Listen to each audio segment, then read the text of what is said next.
Hello and welcome once again to The Blueprints. This is Canada's Conservative Podcast. I'm your host, Jamie Schmale, Member of Parliament for Haliburton Kawartha Lakes, with new content for you every single Tuesday, 1:30 p.m. Eastern Time, even throughout the summer. Don't forget to like, comment, subscribe, and share to this program. Tell your friends they can download it on platforms like CastBox, iTunes, Google Play, and Spotify. You name it, it is out there. On today's show, we are talking about Canada's opioid crisis, our mental health crisis, which is affecting pretty much every community in this country. I don't think there's someone that has not seen or felt the impacts of this. To talk about this and so much more, we bring on Todd Doherty, the Member of Parliament for Cariboo, Prince George. Thanks for coming on the show. Hey, thanks for having me. You're also the critic for mental health. It's good to have you on the show, which is unfortunately timely. Yeah. Like I said in the intro, I don't think there's anyone that hasn't been impacted in some way, shape, or form of this mental health crisis, the addictions crisis.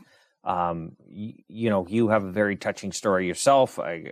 It's up to you whether you want to go into this, but the fact that there are tens of thousands of Canadians who have died under the watch of this Liberal government through their failed policies, and it should be a national crisis. Oh, 100%. Unfortunately, it's not. Well, thanks for having me on here. It's always great whenever we get a chance to talk more about the crisis that is going on. Mm-hmm. I believe we're breaking down barriers. We're doing our best to break down the barriers, and we have to have those honest conversations with Canadians about it. And over 50,000 Canadians have died from the opioid crisis or from overdose since 2016.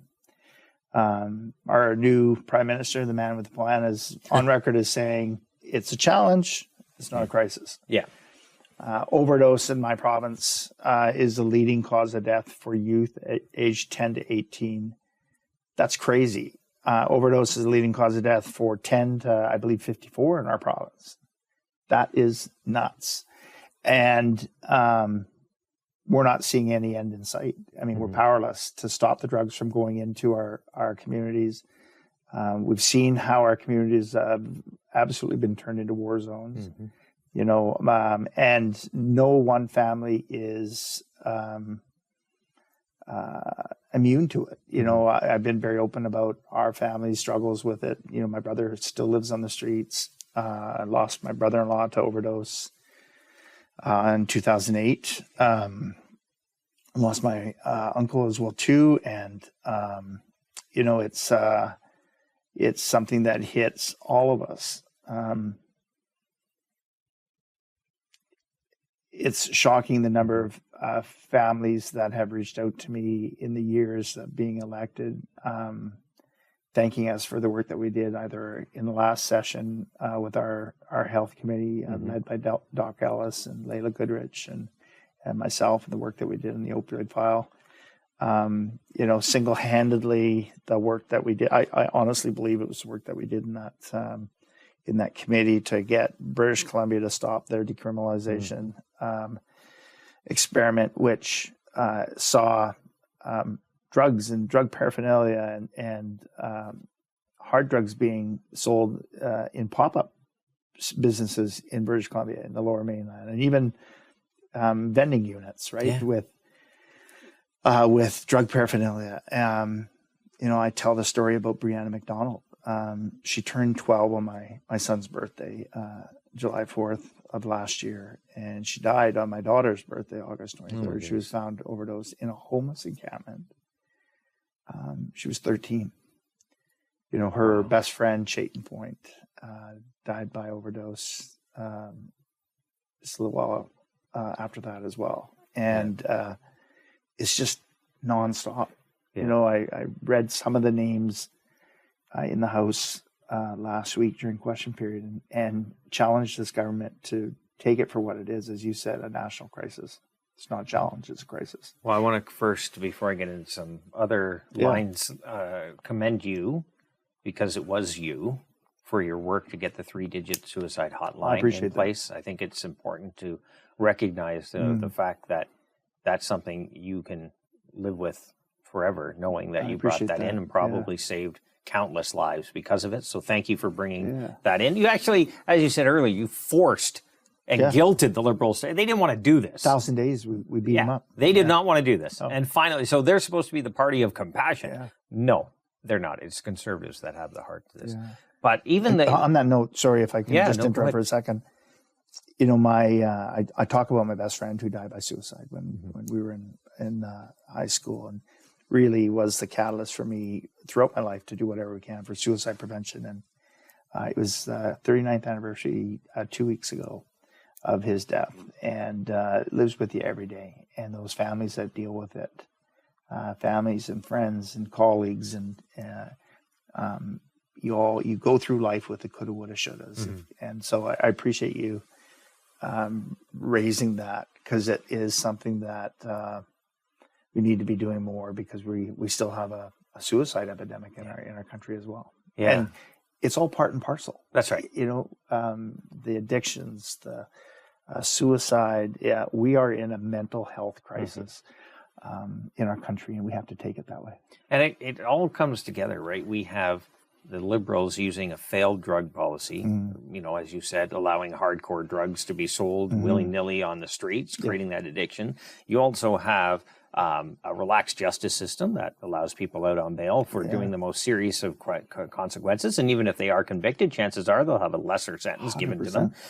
Also the economic crisis too, that's facing a lot of people, especially young people, as you pointed out. And I'm going to get to a clip in just a second of you in the House doing something pretty heroic, and I can't believe you got through it all, but just bringing attention to the fact that young people are being most impacted here. Let's show the survey. The first graphic we have up here. The increased cost of living is causing a mental health crisis. Again, everyone's, I think, affected by the cost of groceries, especially those young people. Like, if you think of someone that went to college or even was graduating high school and middle of high school, so they went to from high school or just starting to lockdowns, so COVID, to inflation, where all of a sudden, like, holy smokes, I don't know if I'm going to be able to get a job, if I'm ever going to afford a house. I don't know if I'm ever going to start a family. Like, your whole worldview just gets snapped, just like that. Yeah, I mean, if you think about what we went through with the pandemic, we're social beings and not meant to be locked away, not meant to not have contact, human contact, one-on-one contact. But think about our youth. You know, for that period of time, lengthy period of time, they're told that they can't have those play dates. They're told that they can't go out and do the things that they normally do, socialize with their friends, and then they go through we jump right out of that into, well, am I going to be able to have a job? You know, what is, you know, the hope, the dream, the Canadian dream is everybody gets a great job, and then is able to afford a nice home or a house over their head, or a roof over their heads. And now you've got the high cost of living. You know, the housing market, whether it's renting or owning, has doubled and in some jurisdictions tripled. You know, we've got it impacts even our rural and remote communities as well too. And so you've got that high cost of living because everything's going to cost more when they go there. And so they're not able to do it. The jobs are not there. And so it just is, it's like that perfect storm. We talk about that all the time. And in the mental health world, this is exactly where we are. The other part of it is we don't view mental health in parity with physical health. We don't. Right. I mean, if you have a broken arm or a sore leg or whatever, I'm going to be there to help you, and your friends are going to be there to help you. But if you're struggling with a mental illness, it is that invisible injury. And I don't know whether I shared the story with you of the fireman from the GTA that, you know, messaged me a while back and said, "Mr. Doherty, why do I have to become a statistic before anybody cared?" And I said, I didn't understand what he was getting at. He says, "Well, you know, I'm a veteran. You know, I served my country, became a firefighter in Ontario here, injured myself, but then came back and have PTSD from lots of trauma and what have you. So I'm off now because of that." And he said, "You know, we talk about the brotherhood and the sisterhood, but, you know, nobody comes around because it's a mental health injury. Nobody comes around. But if I had a broken back or a broken leg or a broken arm, people would be there to, you know, mow the lawn, help me with chores and what have you. But if I die, if I die by suicide, there'll be stories told to me. They'll give me an honor guard procession, a funeral, and then maybe, just maybe, people will stand up and take note. And I think that there's a lot of people that are struggling silently, and they don't come forward. But if it was a broken arm or a broken bone or a physical injury, we'd be able to help them. Yeah, exactly. And I think that's another tragedy of it all. Yeah.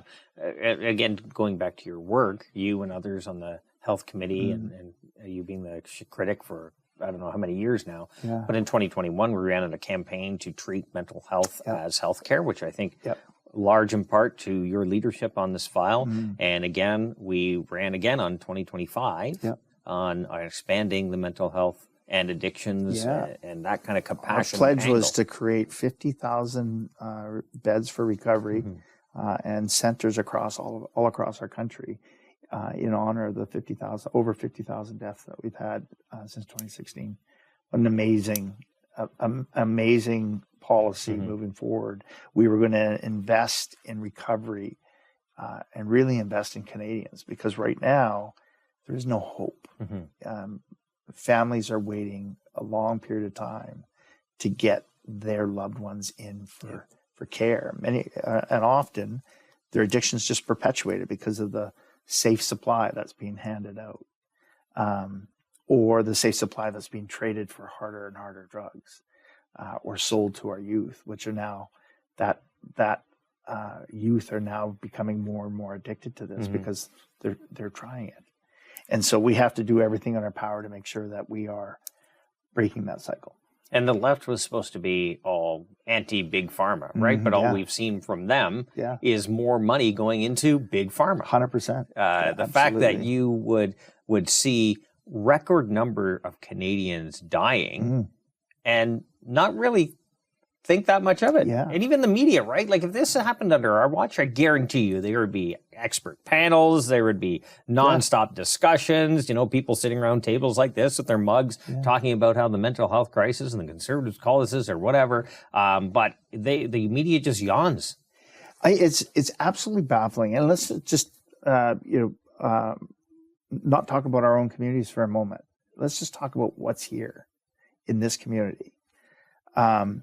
Because it's under the watchful eye of all the politicians from across our country, can see it with their own eyes right here in the nation's capital, which is absolutely horrific. The mall just down the road. You go into the washrooms there. It is just. Or you don't dare go to the washrooms. Or you don't go. Or you don't dare go in there. You have to wade through, or step over people that are in various forms of under the influence, or right out. You don't know whether they're even alive. Like that, we drove the other day, and there was somebody under a blanket. You just did not know. You have no idea, and it's plaguing our first responders that have to respond to this as well too, because over and over and over again, they are resuscitating these people that are struggling and that have overdosed, and take them to the hospital, and they're back out on the streets in no time. You mentioned something about revolving door crime policies as well too. I spoke about this in the House last session as well too. Last fall, Mr. Hodgson from my riding, older fellow, returned home from doing some running errands in town, got to his house, it was being ransacked. Now he lives in a little bit of a rural area, rural neighborhood in Prince George, and or just on the outskirts of Prince George. So he returns home to his house being ransacked by a team of addicts. And so he tries to stop them. They ran him over, left him for dead, drug him in his car, left him for dead in the middle of a road. Now, 3 of them, I believe, were caught that very same day. They were out in less than 12 hours. Unbelievable. To do the same thing. That is crazy. It is crazy. And it's just, we see that more and more. Oh, yeah. Well, look how many, even in the smallest of towns, right? You go into the gas station, maybe use the washroom. It's locked now. All of a sudden, in some small town community in the middle of nowhere, they lock it because people are doing drugs inside their washrooms. It's insane. Do you want to say something? I was just going to say our neighborhoods do not like. I asked. This is what I say it all along, or whenever I speak, I ask the people in the audience: take a look around your neighborhood, take a look around your community.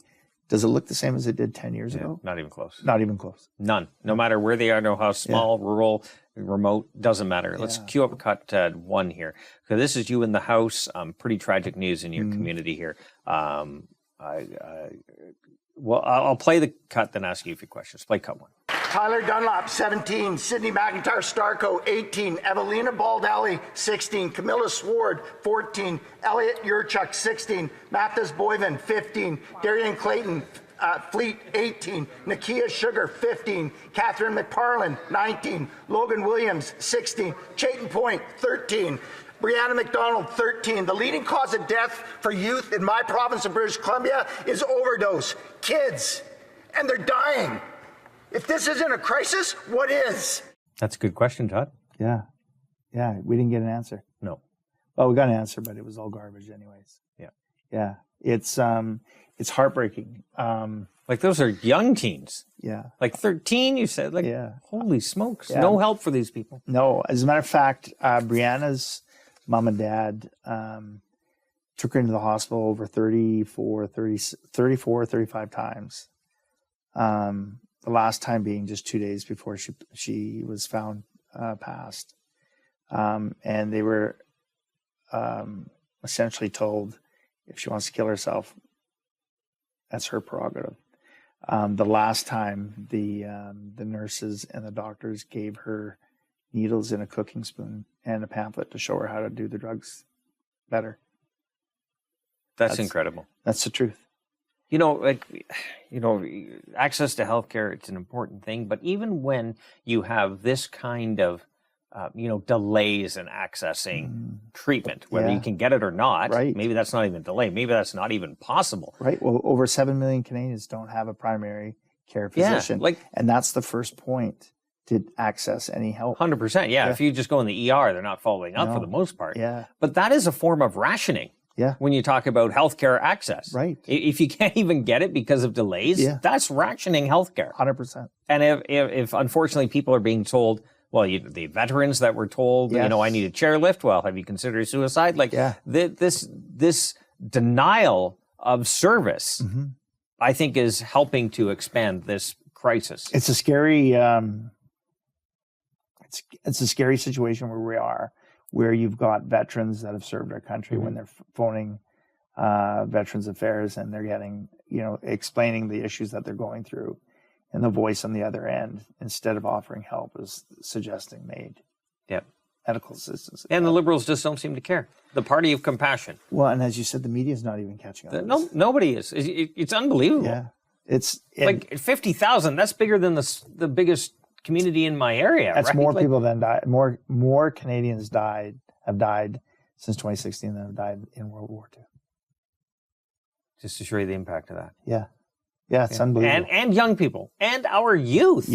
And of course, as we pointed out earlier, even older people. Yeah. In their 20s, early 30s, thinking, have I got a future? I can't find a job. I got a house. And they can't. It's in everything. Yeah, it's in everything. So they could go to a party and not understand what they're ingesting absolutely. Or what have you, and they die. I've got a story of a hockey player that played for us, our junior team in Prince George, Chad Staley, and Chad, clean cut guy, a very good hockey player, captain on our team. Went on from junior to collegiate. Was playing, got injured. I think if I remember correctly, teeth knocked out or what have you. Was on the bus in a lot of pain, and one of his teammates gave him some what they thought was Tylenol or pain meds. And Chad took it later on that day and passed. It was laced. Wow. So they have no idea. No, they don't. That's another thing. Yes, absolutely. Yeah. How we deal with this, and when, you know, the fact that, and I got to give, you know, this is horrible to say, but the Liberals really did pull the wool over people's eyes, right? They made someone down south that has been in office for a few months the main culprit of everything bad in Canada. Yeah. Forgetting the last 10 years of policy that created a massive crime wave, 50,000 deaths of overdoses, you know, inflation to record levels, the cost of living, the increased stress, like all of it, the economic woes. When they stood up in there and said, blamed it on the gentleman down down south on the other side. When they stood up there and falsely created that fear for Canadians, I mean, as I said, they were elected on a lie. They were elected, absolutely. And I just can't believe that we forgot the last 10 years. Canadians forgot the last 10 years. You know, a lot of this wasn't created by the guy down south and their politics. Yep. It was created by our former administration and our former PM. It's not going to get any better until they're out of office. 100%. And I mean, we got the same, you know, band of misfits on the front bench now. Many of the same. Yeah, right? Canada's new government. It's new. Yeah, new government. Yeah, new, shiny new. I said this last week. I mean, if this guy is really the man with the plan and he's shiny and new, he's got no ties to any of the stuff that was done before. Why doesn't he just, if he wants to set the bar, I mean, he's not a tall guy. So as you know, set the bar as high as he can. Why does he just clean house? You know? Yeah. Well, we know why. Yeah, exactly. Yeah. We know why. Yeah.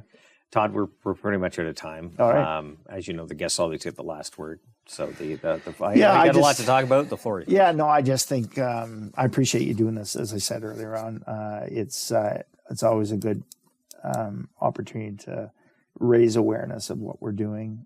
We're fighting the good fight here in Ottawa. I'm honored to be your colleague, and I appreciate what you do. No, thanks, Todd, for everything you've done for mental health awareness and trying to get people help. You are a true champion. Appreciate it. And the 3-digit mental health hotline, the suicide awareness hotline, is because of you. So, again, congratulations. I appreciate it. Thanks for doing that. Thanks. Todd Doherty, Member of Parliament for Cariboo, Prince George in the beautiful province of British Columbia. Thank you for your time. Yeah. Thank you for your insight. Thank you for yours. I guarantee you this is a message you're not getting on the mainstream media. We talked a bit about that. So please like, comment, subscribe, and share this program. Of course, tell your friends they can download it and listen on platforms like CastBox, iTunes, Google Play, and Spotify. You name it, it is out there. We're going to be bringing you new content throughout the summer, every single Tuesday, 1:30 p.m. Eastern Time. So until next week, remember, low taxes, less government, more freedom. That's the blueprint.